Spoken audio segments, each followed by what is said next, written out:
Hello and welcome to Addicted to Lacrosse. This is Season 3, Episode 13. Today is Monday, March the 28th, 2016.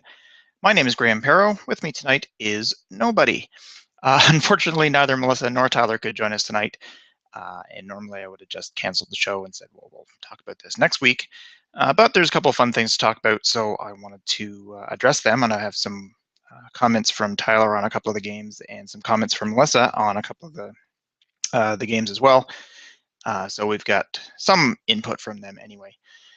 So we'll probably make this a fairly quick show, but I wanted to address the hit is kind of the big one, so that's what I want to talk about. But there's a couple of other things to talk about. The trade deadline is tomorrow. No news so far. There haven't been any deals at all. It sounds like it might be kind of a light deadline unless things heat up tomorrow, but so far there's been nothing. So that'll be 3 Eastern tomorrow is the deadline. Playoff picture is starting to be set, though it seems kind of early. It's only week 13, but both the Mammoth and the Saskatchewan Rush have clinched playoff spots with their wins this past weekend. I did some playing around with the schedule and the current stats or the current standings and such earlier tonight just for fun, and found that it is not possible for either the Stealth or the Rock to win their divisions. Seeing as they're both 3 and 9, this should not surprise anybody. But like I said, it's still kind of early to be talking about the playoff picture. So sometimes in these kind of cases, if they run the table and everybody else loses as many games as possible and the right combination, it's sometimes surprising what can happen. But in this case, the Rock could finish second. I'm pretty sure the Stealth could finish second if they run the table and Colorado and Saskatchewan and Calgary lose a whole lot of games. But so far, the only thing we know for sure is that Saskatchewan and Colorado are in. Okay, so the next thing I want to talk about was the hit, and I'm sure you all know what I'm talking about. This was during the Colorado-Calgary game on Saturday night. Colorado goaltender Alexis Bouquet came out of the net as Carson Leung was running towards it. He received a pass over the shoulder. He turned around, probably just had time to think, oh, and that was it. And he was destroyed by Bouquet. Leung stayed on the ground for 5 seconds or so, and then he got up and jogged off to the bench and seemed none the worse for wear. So there was no, at least to my knowledge, there was no obvious injuries there. He played the rest of the game as far as I know. But Leung's a pretty fast guy, and he's running full out toward the goal, receives the ball, turns around, and Alex Bouquet is running towards him. So it's not even just running into a 230-pound wall. He's running into a 230-pound man wearing 50 pounds of goalie equipment running towards him. So that was a pretty devastating hit. There's been a lot of talk as to whether it was a blindsided hit, whether it was legal at all, whether there was no call on the play, there was no penalty called. So should there have been, will there be repercussions after the fact, all that kind of thing. So there's been a lot of talk on Twitter and such today and yesterday. The league did release a statement today, and I have it over here. Basically, they just said the hit was legal. Where did it go? Leung gains possession of a ball in a fast break situation and takes more than one step before Bouquet makes contact. As such, Bouquet was not in violation of Rule 70.4 contact on a fast breaking opponent. This is true. He did take more than one step. It was about a step and a half. If you look online, I'm sure a number of people have tweeted or retweeted the video. I mean, I'd love to see a slow motion version of the video, but I haven't seen that yet. But further, the primary point of contact by Bouquet was on Leung's right shoulder and not on his head or neck, resulting in no violation of Rule 70, illegal body checking. It looked to me like he was hit either in the shoulder or upper chest area. It didn't look to me like a head hit, but again, I haven't seen slow motion. It's hard to tell. It was a very quick play, obviously. So I have seen people saying, yep, it was a good hit. And some people saying the fact that I mean, the video has gone viral pretty much. It's been shown all over the place. But the fact that it's gone viral, I guess, is getting a lot of press for the league, so that's a good thing. But the question is, if it's a dangerous hit, it really shouldn't matter how much press the league's getting out of it. They have to do something about it. And I've seen a number of players talking about it, including Curtis Dixon, Brandon Miller, Nick Rose, Lewis Ratcliffe, Andrew McBride, Anthony Cosmo said a couple things earlier tonight as well. So I have yet to see an NLL player defending Bouquet and saying, no, that was a good hit. It was too bad that Leon got smoked, but it was a legal hit and it was fine. Every one of them, including the goalies, are all saying this is a bad idea. Something's got to be done. I don't know if this is going to open the door to this happening a lot. And if it does, you'd think it would be the goalies thinking, okay, if you're going to let that kind of thing go, then anytime I see somebody coming in on breakaway, I'm going to come out of my crease to take them out.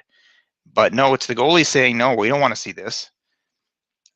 They're more worried, obviously, about their teammates getting smoked by other goalies than they are about the whole goalie union thing. That's one of the things I was wondering about, if they're going to just stand behind Bouquet just because he's a goalie and they're goalies. But they're not doing that. I haven't seen anybody attacking Bouquet necessarily, but they're all saying, no, that kind of hit can't be let go. So it looks like it's going to be let go, at least this time. It wouldn't surprise me, honestly, if the league just tries to let it go for now and live off all of the press that they're getting from it, and then in the off season make some subtle rule change that makes that kind of hit illegal. Nobody wants to see that kind of play where Leung's on the ground for longer than 5 seconds and needs help to get up and misses the rest of the game or multiple games, or God forbid his career, because we've certainly seen plays where somebody gets hit in the head and that's the last lacrosse game they play. The last thing we need is for something like that to happen. I have some comments here from Melissa. This was a Colorado game, obviously. I don't know if she was actually there or if she just watched the game. But here's what Melissa had to say. Hard to say he was blindsided since he had a one-on-one breakaway with the goalie, but may have been considered charging. There is debate again, since they were facing one another. I think Leung just didn't believe Bouquet was going to do what he did, so didn't adjust. If he would have taken a quick step around Bouquet, it could have been an easy goal. That is true. The hit did look a little high, though. However, there were a lot of things that should have been called on both sides that weren't. Plenty of high hits, too many men, 8-second violations, over and backs, but the rest weren't calling a whole lot. So that's part of what Melissa said. I'll get some more later. And she's right. There were only 3 penalties called in the entire game, so they were really just letting them play. The bit about if he had just done a quick step around Bouquet, then he would have had an easy goal, which is absolutely true, except I don't think he had anywhere near enough time to actually move around him. There was just no time. Like, by the time he turned around and realized where he was, how far away from the net he was, Bouquet was right there. There was no time for him to move around. So continuing with Melissa's thoughts. Bouquet's tackle, though, certainly got the crowd back into things and was a big momentum changer for a time. It reminded me of when Eric Miller used to play for the Mammoth, although I've heard plenty of comparisons to Eliak too. But I think of Miller because of the way the crowd reacted. It really looked like Colorado was going to run away with the game early on, but Calgary stepped it up. Once again, it ended up as a 1-goal game with it going into overtime. This is much more typical of what it was like when these two teams meet, not like last week. So those are Melissa's thoughts. Yeah, a lot of people have been tweeting about a hit that Dallas Eliak made on somebody, and I don't know who it was, back in 2000. And there was a video of it on YouTube somewhere. It looked fairly similar to this one. The one I remember was also similar to this, and that was a Buffalo goalie named Corey Quinn who hit current Black Wolves coach Glenn Clark when he was playing for the Rock back in 2003. And it was exactly pretty much exactly the same as the bouquet hit, where Watson or Cosmo, I thought it was Watson, somebody else said it was Cosmo. Either way, the Rock goalie shot a long pass all the way down to Clark, who was turned around, caught the ball, and turned around again to head for the goal. And either just after he caught the ball or just before, I don't remember which it was. This was 13 years ago. The Buffalo goalie had come out of the crease just like Bouquet did and just nailed him. I remember that one distinctly because not only was it a huge hit, but that was the first time I'd seen the goalie actually get sent to the penalty box. He was given a 5-minute major for what I don't exactly remember, but he did get a 5-minute penalty and had to serve it himself. So I don't know what was different at the time, but perhaps the rules were different. Perhaps my memory of the event is a little different, and the rules were more blatantly broken, or the rules have changed and it's just not illegal anymore. I'm not sure. But in any case, what else did I want to say? Yeah, I guess my opinion, Leung was facing the goalie, but just barely. He was in no way ready for the hit, and he had no time to prepare for it. So any hit that's given to a player who has no way to know it's coming, that's what blindsided means. It's dangerous. This is why they have rules against hitting from behind. This wasn't technically a hit from behind, but since he had no way to prepare for it or no way to know it was coming, he knew he was still 20, 30 feet away from the crease. The only other times we can think of a goalie doing something like this in the NLL were from 13 years ago and 16 years ago. So this is not something that he was expecting. So he thought he had lots of time. So he was facing Bouquet, but only for a split second. He was effectively blindsided. According to the rules, maybe the hit was legal. But I think something needs to be done to make sure that we don't see this kind of thing again. It kind of sounds to me like a lot of the goalies are saying, yeah, that's not something I would ever do. And I want something to be done so that it can't happen again. But we can all just hope it doesn't happen, or the NLL can step in and say, no, we're going to make sure it doesn't happen, or at least that if something like that happens, then the goalie's punished for it. So those are my thoughts. I didn't get any thoughts from Tyler on that particular play, but we got some from Les as well. I'm sure this will continue, or at least talk about this will continue, and we'll probably chat about it next week in the show as well.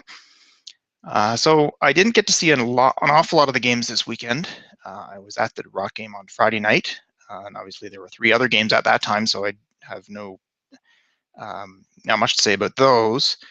And then I watched most of New England Rochester on Saturday night and most of Toronto Saskatchewan on Saturday night as well. So out of the 7 games, I really only have stuff to say about 3 or 4 of them. So we'll move on. Saskatchewan 11, Toronto 9. This was in Toronto on Friday night. Toronto was without Colin Doyle. I don't remember hearing any talk about his being injured before the game, but just shortly before the game, when we released the list of scratches, he was among them. So I guess he hurt himself at some point during the bye week. More bad news for the Rock in terms of penalties, injuries. For the most part, the Rock kept up with the Rush on this one, but they were just a little bit behind the whole game.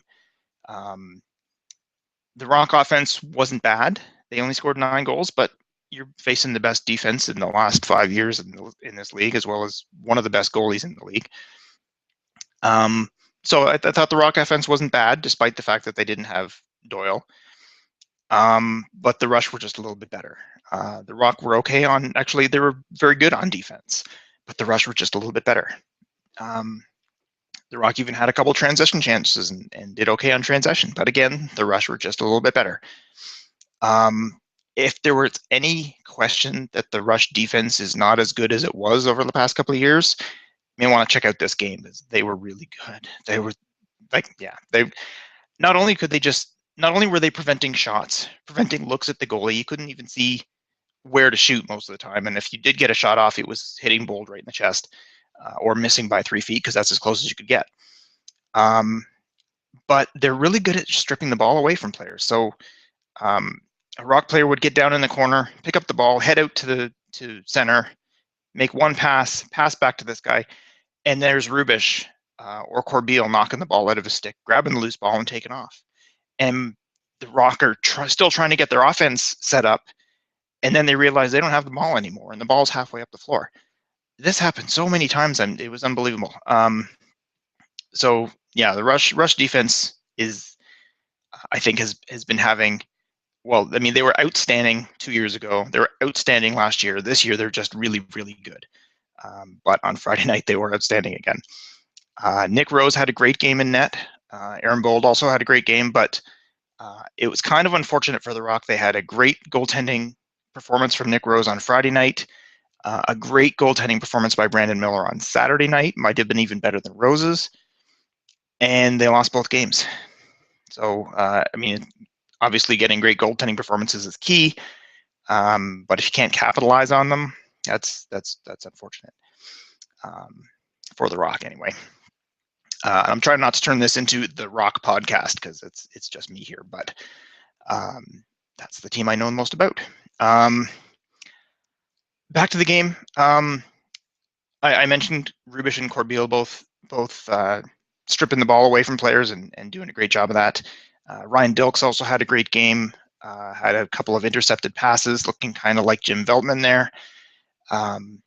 One thing that surprised the heck out of me, I mean, I knew Chris Corbeil was a fairly quick guy, but when Jesse Gamble gets a breakaway and takes off, there's very few people in the league who can catch up to him.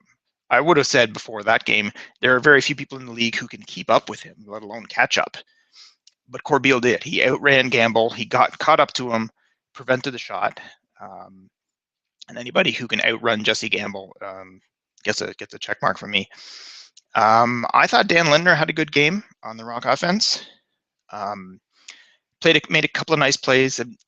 I mentioned this in the blog article. Whenever I think of Dan Lindner, I think of him replacing Kevin Crowley because that's who he was traded for, and thereby he's replacing Garrett Billings because that's who Crowley was traded for.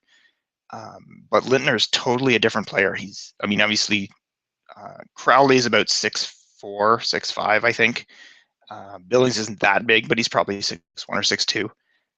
Lindner's like 5'9" or 5'10" or something. He's much. I want to say he's a little guy because that's how big I am, but he's much smaller than these other huge guys.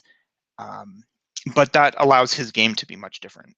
There was one play that I don't think I've ever seen before. He actually, I don't remember exactly how it happened, but basically a Rock player had dropped the ball. Rush players were heading for it, slid as if he was sliding into second base, knocked the ball away from them towards a Rock player. And I don't think the Rock player actually ended up with the ball. I think the Rush actually ended up with it. But it was a pretty nice play, and it's not something that you see in a lacrosse game all that often. Yeah, the injury bug hit the Rock again. I was going to talk about this earlier, and I missed it. But where did it go?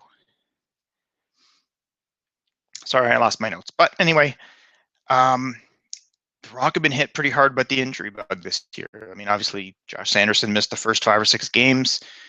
Doyle's missed the last couple. Hickey was out for a while, and then he was back, and then he missed most of Saturday's game. Billy Greer is out. Patrick Merrill's done for the year.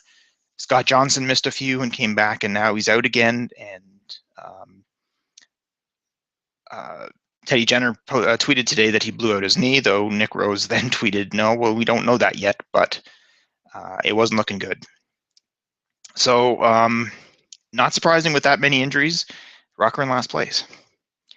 And as part of his comment on the Vancouver-Buffalo game, Tyler mentioned that the Stealth are also battling injuries, and guess who's in last place in the West? Billings and Schuss have missed the last 2 games. Beers is on the IR again. Garrison's on the IR. They've lost Haas for the first several games anyway. Mitch McMichael was out in the last game. So they're battling with this as well, and we don't want to make this an excuse and just say, well, we had injuries. That's it. That's the problem. And some teams have injuries and are able to adapt to them. But when you've got that many of them, there's just so much you can do. So more on the Buffalo game. Not much. I don't have much more to say because, like I said, I didn't see any of it. Dane Smith, another 12 points. It's his third double-digit point game of the season. The numbers are unbelievable. This is one of the NLL fact of the day earlier this week. Was that Sean Evans is on a pace to break his own single-season points record, which was 15 higher than anybody else had ever gotten before, and he's on pace to break that. And he's also on pace to finish second by 20 points. This is crazy. Smith is also on a pace, and I didn't realize this until today, to break the goals record, not just the points record, but he's on pace for 72 goals. And Iannucci's record of 71 was one of those things that people looked at and said, who is ever going to possibly break that? But not only is Dane Smith on a pace for 72 goals, but so is Curtis Dixon. I don't know what's going on this year. There have been, I think, 3 or 4 more sock tricks already this year than there were all of last year. And last year had 3 or 4 more than the year before. So I don't know what's going on with the scoring this year, but it certainly is fun to watch unless you're a fan of goaltending. Okay, moving on to New England Rochester. I didn't see all of this, but I saw bits of it, or most of it. Evan Kirk was really good. He started off as almost the runaway goaltender of the year in the first 6 or 7, I think. Black Wolves games, he was really, really good. Fell off a little bit over the last few, but he was really good on Saturday night. Shut out the Nighthawks in the first quarter. I went for about a 5-minute span in the second where he allowed about 4 goals, and then 4 goals the rest of the game. So he's obviously been a big part of the Black Wolves' success. Speaking of being a big part of the Black Wolves' success, Sean Evans obviously played really well. There was one odd play that I thought. Rochester was on a 5-on-3, and there was a break in play. Evans actually went to talk to the ref about something or other, and then he went out and played defense. Sean Evans is not known as a defensive player. I mean, he's got the work ethic and he's got the effort to be out there and just say, yeah, I'm available to do that. But when you're on a 5-on-3, I would imagine you'd want your best, most experienced defensive guys out there knowing exactly what they need to do.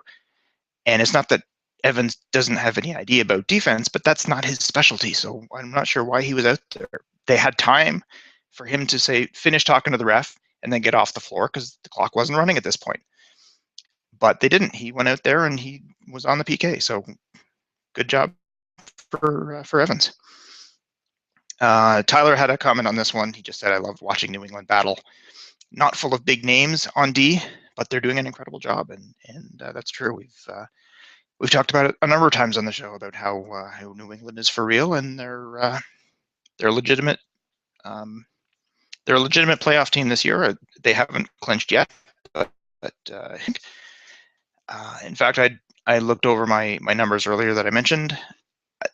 I don't know if it's possible. It's obviously possible because otherwise they would have clinched for them not to make the playoffs. But a lot of things would have to go really wrong for New England. They basically have to lose every game from here on, and there's probably only a handful of situations that mean they don't make the playoffs. So they haven't quite clinched, but it's got to be pretty close.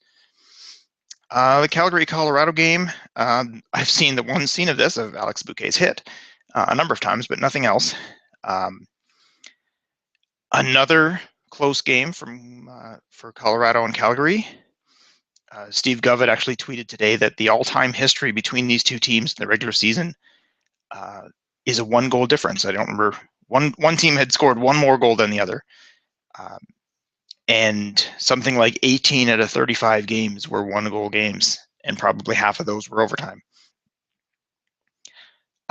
John Grant scored the winner in overtime, and that is his fourth overtime winner against Calgary in 3 years. So yeah, he's a bit of a roughneck killer. And yeah, I guess the another OT game just kind of sums up their season series. But note that's the regular season series. If you go to the playoffs, Calgary's 7-1 against the Mammoth, and has scored 25 more goals. So the close games and overtime and stuff is really only in the regular season. Moving on to the other Toronto-Saskatchewan game, this time in Saskatchewan. Doyle was still not there. In fact, I don't believe he even traveled with the team. And then just to make matters worse, Brett Hickey got injured in the first few minutes of the game, and they had to play the rest of the game without him. I almost said luckily Scott Johnson got injured on Friday, but that's not quite what I meant. Johnson did get injured on Friday. That allowed them to call up Kevin Ross for the Saturday game. And that's what I meant by luckily. They lost Doyle, they lost Hickey, but at least they had Ross there, because otherwise it would be, they'd be bringing defensive players up to play offense because they're just running out of players. But I guess they knew about Doyle on Friday night, so they kind of were able to make some adjustments before the game. And so they went into Saturday's game presumably with those same adjustments, adding in Kevin Ross. And then Hickey goes down and he's gone for the rest of the game. I've heard nothing since then. I don't know if he's out for any length of time or if he'll be back this coming weekend. But the offense did seem to struggle without Hickey, because I guess they had to make one adjustment for Doyle and get Ross back in there, and then all of that went out the window, and now Hickey was injured. So they struggled from there on. They only scored 8 goals. As I said on Friday night, the rush defense was really good. They were even better on Saturday. Similarly, Rose played a great game on Friday night, but Brandon Miller, despite the fact that he hadn't played in the previous 4 or maybe 5 games, or not much anyway, I think he came in relief a couple times. Miller played really, really well. But again, the Saskatchewan offense was just too much. And Tyler did make a comment on this one as well. I think I'd take the Rush over the Mammoth in a 3-game series right now. Yeah, given what we've seen from the Rush in the past couple of years, and even if they're not having the unbelievable, outstanding seasons that they've had the last 2, they're still one of the best teams in the league, if not the best. And given that they've made very few changes to their roster in the last couple of years, it's really hard to bet against them. So that's it for the games that I wanted to talk about. Let's get on to our predictions from last week. And it's really too bad that Melissa's not here, because I want to congratulate her on her 7-0 week. She got every single pick right last week, so nice job, Melissa. I did okay. I was 5-2, only missing the first Toronto game and the second Rochester New England game. Tyler went 4-3. So our standings now are, I am at 24-31 on the season. Tyler is at 27-28, almost at 500, and Melissa is well above 500 at 31-24. So we have our picks for next week, and we're unanimous on 3 of them. So we'll go over those first. All 3 of us think that Buffalo will take out Georgia. Buffalo's just looking, this is my opinion, I don't know about Tyler or Melissa, but this is just my opinion anyway. Buffalo's just looking too strong. Hard to bet against Dane Smith. If he comes up with anything less than 8 points, we're all kind of a little disappointed. But yeah, I mean, obviously I'm a Rock fan, so I'm a non-Bandits fan by definition, I believe. But I'm having a good time watching this Dane Smith guy. He's just playing out of his mind. And yeah, it's just fun to watch. He's obviously having a blast out there. Yeah, so it's hard to get a bet against Buffalo these days. They're in first place in the East for a reason. Calgary and Saskatchewan, as I was just talking about the Saskatchewan Rush, I almost said Edmonton there. Saskatchewan Rush just playing really well. Their defense is also a treat to watch for different reasons than Dane Smith, but um, it's almost unfair that when you think Kyle Rubish has won the defensive player of the year award the last 4 years, is it? At least 3, if not 4 years in a row, to the point where we're starting to call it the Kyle Rubish Award. But Chris Corbeil was a runner-up for that same award last year. He's right up there. In fact, I think if the season ended today, he'd be my pick for Defensive Player of the Year or Transition Player of the Year. He's also a great transition player. You could probably win either one of those.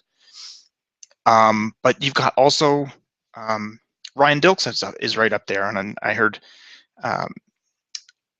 Brad Challoner on Stealth Classified this week saying that.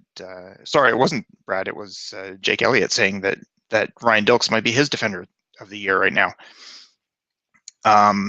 And you've got Brett Minsky, you've got John Lintz, it's almost unfair that they have so many really good defensive guys on that team. So we all picked the Rush to beat the Roughnecks. Toronto visits Vancouver. Despite their 2 losses this past weekend, the Rock looked pretty decent, and again, they're playing the Rush, so losing to the Rush doesn't mean you're a lousy team. The Rock are better now than their record indicates because they were really lousy the first 6 games, or at least most of the first 6 games, whereas Vancouver has been good and then bad and then good and then bad. They're the Jekyll and Hyde thing that we keep talking about. So we all picked Toronto to beat Vancouver. The difference is the Colorado in New England game. Melissa went with Colorado. Tyler and I are going with New England. And seeing as how Melissa is so far ahead of us, we probably should just go with her. But I think New England, playing at home, now they don't get super huge crowds in New England, but playing at home, I think that will help. They beat Rochester twice this past weekend, and the last time anybody beat Rochester in a home-at-home was 5 years ago. So that's got to boost their confidence quite a bit. So I think New England's going to take that one. Yeah, I guess that's it for the predictions. And that's it for the show. So it's a short show this week because there's only me. So I guess that's it. This has been another episode of Addicted to Lacrosse. For the absent Tyler and the absent Melissa, I'm Graham. Thanks for listening, and we'll see you next week.